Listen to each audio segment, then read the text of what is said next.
not least Shamima Begum. That is a name that you'll all be familiar with by now. She has lost her latest bid to try and return to the UK. Basically, she wants her British citizenship back. You know this story by now, and if you don't, where on earth have you been? Of course, she was the one that trotted off to Syria aged 15 to join ISIS. Matt Goodwin, where are you on this decision today?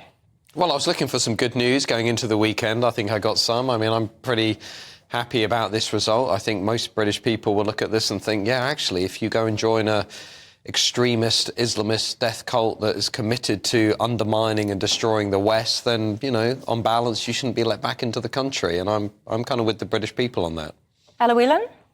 I agree in... Apologies to listeners. Oh, yeah, I must say, sorry, I forgot to mention that. Yeah, she's struggling with her voice, but she's a trooper and she's going to keep going. I'm going to croak my way through it. But I agree with the sentiment of what Matt has just said in terms of I think we need to be very robust in our political disownment of Islamism and criticism of it. But I was concerned by the way in which Begum's citizen was stripped at the time. I think it was used as a sort of piece of political posturing by the Home Secretary. And it set us, you know, it could be argued that it set a relatively dangerous precedent around the flimsiness of citizenship. And, you know, I think there were lots of people with dual citizenship, a lot of them dual citizenship Bangladeshi, who were a bit freaked by the decision. And now, hopefully, most of those people have no interest in joining a death cult, and we should make that distinction.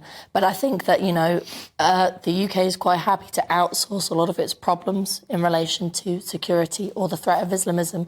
And I see this as sitting within that, you know. She and what she stood for is a very big problem. We've got a lot of homegrown Islamism that we need to deal with. And I think she is our problem. And I think it's something that we shouldn't run away from. Do you share this notion that she's our problem? I think it's about time that Western nations start drawing a line in the sand. And that's essentially where I am. I think we have people over the last few decades that we've imported into Western countries who hate who we are. They hate our way of life. They don't want to live by our rule of law. They don't share our values. They don't respect the things that we care about, women's rights, the rights of children, our Judeo-Christian heritage, etc., etc. And I think if you ask most Brits out there, do you think that people who openly disrespect the things that make us who we are, our civilization, they say, well, actually, on balance, you should be removed from the country, or certainly if you go and join an organisation like IS, you shouldn't be allowed back into the country. And if you look at everything that's going on in the West today, you know, the controversy over the Speaker's actions in the House, the pro-Palestine protests, the Islamist terrorism that's being committed, the beheadings of teachers in France, the teachers in the UK who are in hiding because of radical Islamism, the MPs who are stepping down because of threats from radical Islamism. It is about time we draw a line in the sand. I think that's ultimately what this is about. It is, and coming up as well, a little bit later in the programme, I want to talk about what Suella Braverman, what she had to say today. She was basically saying that the Islamists, the extremists and the anti-Semites essentially rule the roost, so I'll get stuck into that broader point as well imminently.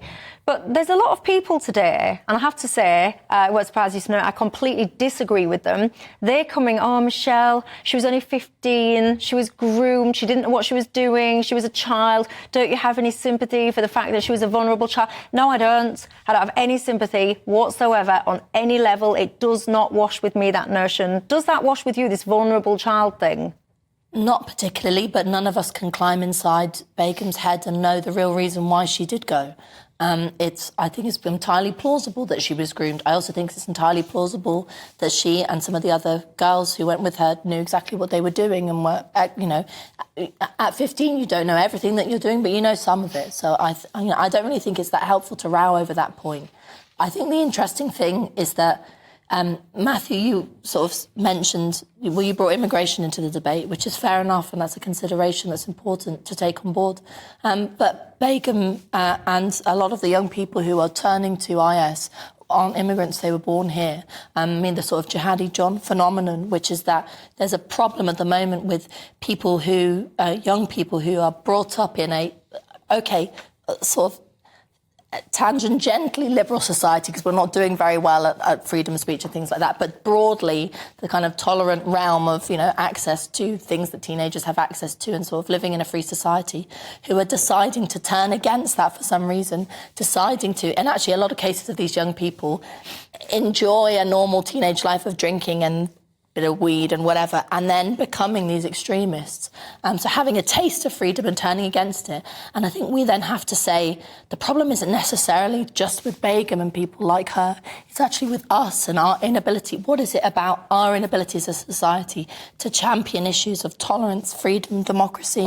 And we're failing at that. I mean, if you ask any British politician what they mean by British values, they'll say something about Queen and country and fish and chips. They're useless at it. We don't have a substantial, fleshed out understanding of what it universally means to be from the UK and why it's a good thing, why you should think this country's a good place to live in and all the rest of it. Much of what you say is about rights. When you are part of any civilization, you also have responsibilities. And what we have done a very bad job of in recent years and decades is making it clear to people that if you don't adhere to the responsibilities that come with your citizenship, adhering to the rule of law, playing by the things that we think are part of our civilization, there are going to be consequences. Now, whether you look at crime, whether you look at terrorism, whether you look at grooming, whether you look at, the Abdel-Azidi case and illegal migrants being accepted into our society, we have got this balance between rights and responsibilities. Not right.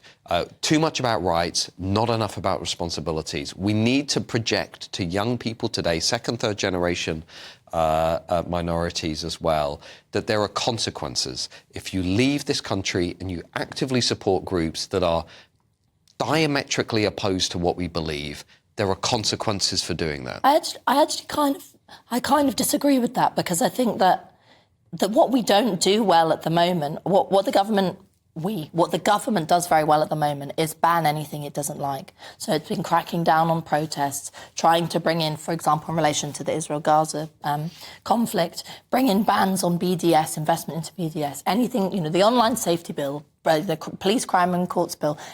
The sort of way of dealing with this is to say, let's just ban anything that's problematic. Prevent strategy be a great example of it.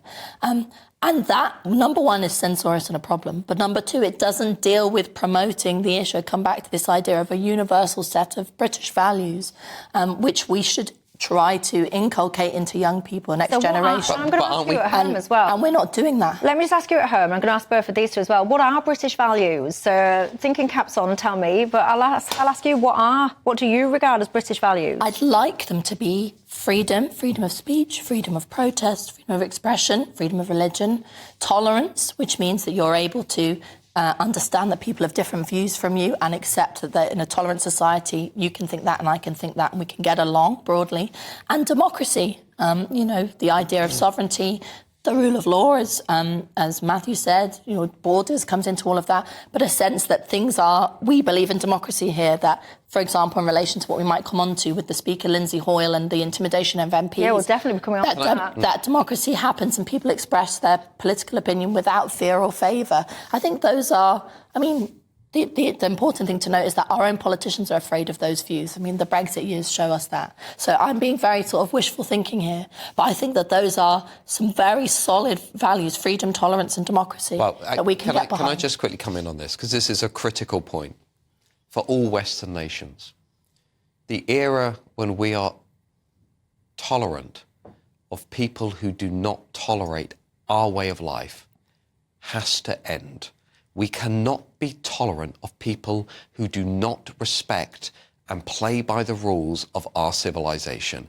That is where the West has become a very weak version of what it is supposed to be. Are you going to strip everyone's citizenship who agrees with Shamima Begum? If people leave the UK to join a radical Islamist extremist organisation that beheads individuals, has no interest in democracy, I have no interest in them coming back to the UK. They should go. If you're a foreign national in the UK who glorifies Islamist terrorism, you should be removed from the country if you commit serious crimes.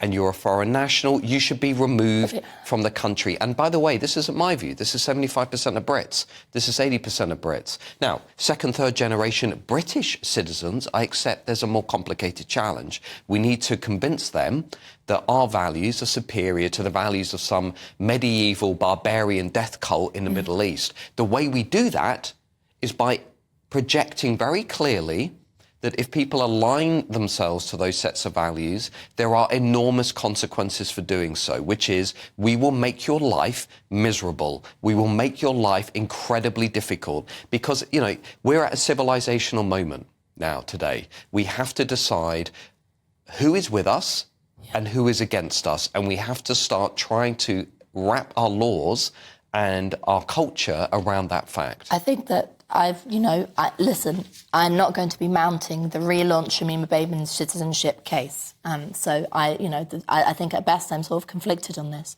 But the thing that worries me is that in doing what you've just sort of passed over, which is talking about glorification of IS or glorification of Islamism, which you can see someone making a free speech case for. In fact, I have made free speech cases for people talking about IS and which is, even supporting it, because that is about freedom of expression, as abhorrent as it is. I think you damage the idea of freedom, tolerance, sovereignty, democracy, and citizenship. Citizenship is a really important thing. It should mean something very substantial. And if we start to denigrate those values, we become uncivilized. We go on the road towards being as barbaric as them. And I think if we really believe in these ideas, civilizational values, we've got to have the mettle to champion them. Well, I can tell you now, if you're listening, not watching, Matt Goodwin is absolutely shaking his head to that. Nigel, one of my viewers, says the good news today is that Begum lost her appeal. However, Michelle, the bad news is that we, the taxpayers, are paying for her legal team. I think you're absolutely right, at least in part for that.